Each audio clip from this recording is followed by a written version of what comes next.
தீவிரவாத தாக்குதல் உயிரிழந்த தமிழக வீரர்கள் இருவரின் உடல்களுக்கு சொந்த ஊர்களுக்கு கொண்டு செல்லப்பட்டு பொதுமக்கள் கண்ணீர் அஞ்சலிக்கு பிறகு முழு அரசு மரியாதையுடன் 21 குண்டுகள் முழங்க நல்லடக்கம் செய்யப்பட்டன.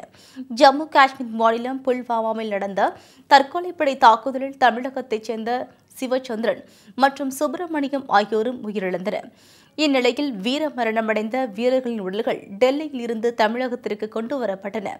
திருச்சி விமான நிலையத்திற்கு கொண்டுவரப்பட்ட சிஆர்பிஎஃப் வீரர் சிவச்சந்திரனின் உடலுக்கு பாதுகாப்புத்துறை அமைச்சர் நிர்மலா சீதாராமன் உள்ளிட்ட பலர் மரியாதை செலுத்தினர்.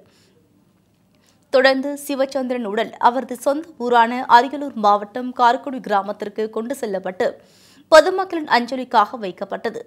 இதையடுத்து 21 குண்டுகள் முழங்க ராணுவ மரியாதையுடன் அவரது உடல் நல்லடக்கம் செய்யப்பட்டது.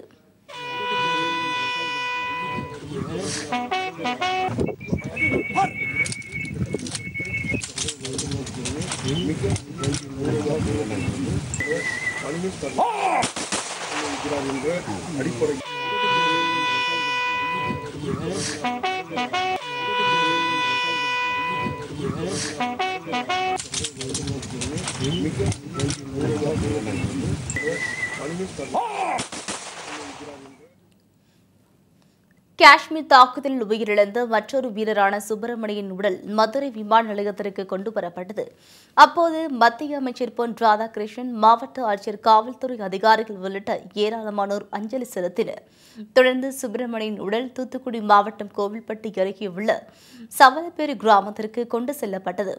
அங்கு உறவினர்கள் மற்றும் பொதுமக்கள் அஞ்சலிக்கு பிறகு அவரது உடல் அரசு மரியாதையுடன் அடக்கம் செய்யப்பட்டது.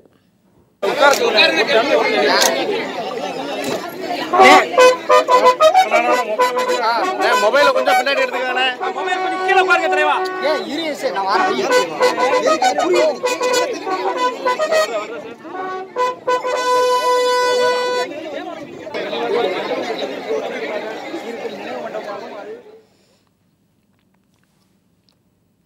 முன்னதாக சவலப்பேரியில் சுப்பிரமணியனின் உடலுக்கு துணை முதல்வர் பன்னீர்செல்வம் நேரில் சென்று அஞ்சலி செலுத்தினார்.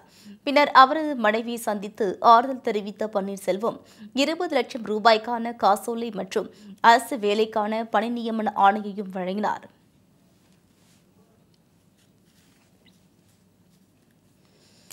காஷ்மீர் பயங்கரவாத தாக்குதலில் வீரமரணமடைந்த வீரர்களின் குடும்பத்தில் ஒருவருக்கு அரசு வேலை வழங்கப்படும் என்று முதல்வர் எடப்பாடி பழனிசாமி அறிவித்துள்ளார். ஜம்மு காஷ்மீர் மாநிலத்தில் துணை ராணுவ வீரர்கள் சென்ற வாகனங்களின் மீது நேற்று முன்தினம் வெடிகுண்டு நிரப்பிய சொகுசு காரை மோதவிட்டு பயங்கரவாதி நடத்திய திடீர் தாக்குதலில் 40 துணை ராணுவ வீரர்கள் உயிரிழந்தனர். அவர்களில் தூத்துக்குடி மாவட்டம் சவலப்பேரி மேலத்தெருவைச் சேர்ந்த கணபதி மகன் சுப்பிரமணியன் வீரமரணமடைந்தார்.